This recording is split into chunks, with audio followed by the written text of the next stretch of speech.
Hello and welcome to this special edition of Things They Forgot to Teach You in Business School. I'm your host, Scott Rosen, Managing Director at SRCC Impera, and this video will face one of the darker and more difficult areas of presenting: group work.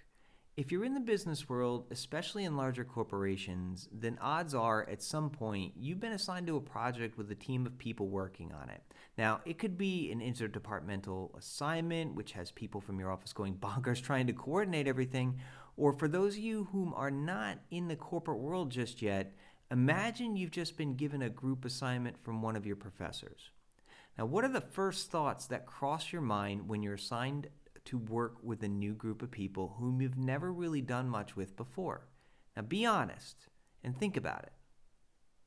The truth is that things can get pretty dark when groups work together because everyone is wondering if the others are competent enough to get the project done on time. Is everyone able to pull their weight, or will they drop the ball? Is the workload going to be distributed equitably? And most important, can you count on your team to get the job done, or do they have their own agenda? What you really need to know is, are you on a viable team, or are you going to have to take charge like you always do? Tell us if this sounds familiar. Let's say you're assigned a group project that you need to present on. You meet your team and quickly come to terms with each other. You then review the material you need to present and decide who is going to develop each part. You probably have about 20 minutes to present, and if there's 4 of you on the team, then each of you gets 5 minutes of speaking time. Everyone goes off to design their slides. Your group sets a deadline right then and there for when all of you should be finished with the rough draft, and after, you all decide to hold a conference call to handle the editing before assembling the final version. After that, you decide to hold a rehearsal to practice the presentation so you can hammer out any kinks before you turn everything in. Does any of this sound familiar? This plan is called Old Reliable, and it's what most groups do when they come together.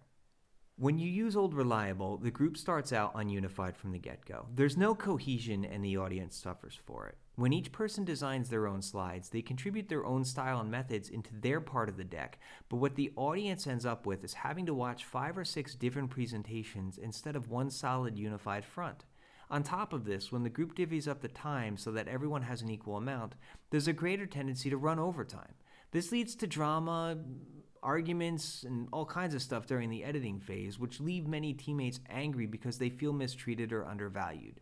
To top things off, everything gets done at the last minute, which leaves everyone stressed and scrambling to have the project completed in time. You having flashbacks to your past group projects yet?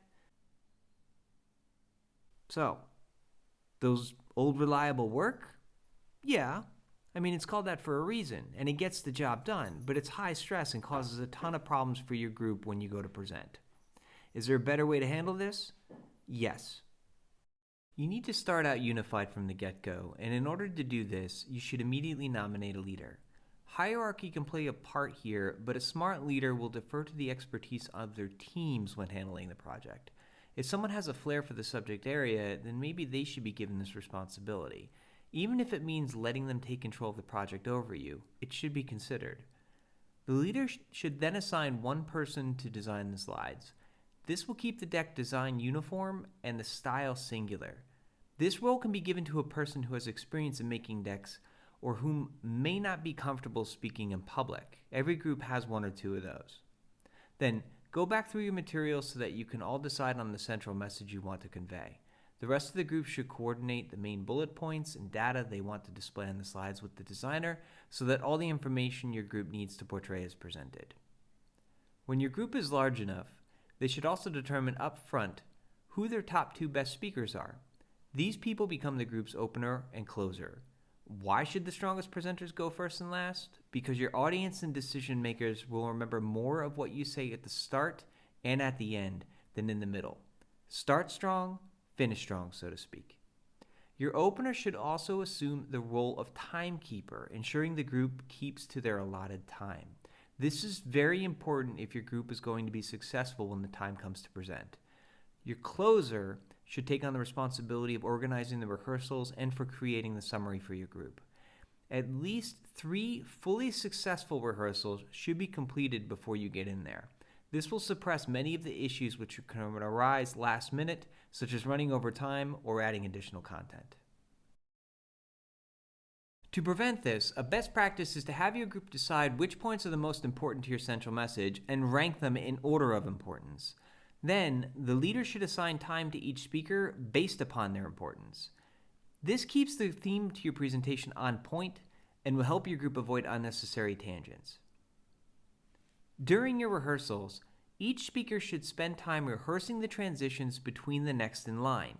Create overlaps of the upcoming speaker's points so that you're giving them a warm handoff to the audience. If you fail to do this, your audience is left with a cold, almost robotic send-off.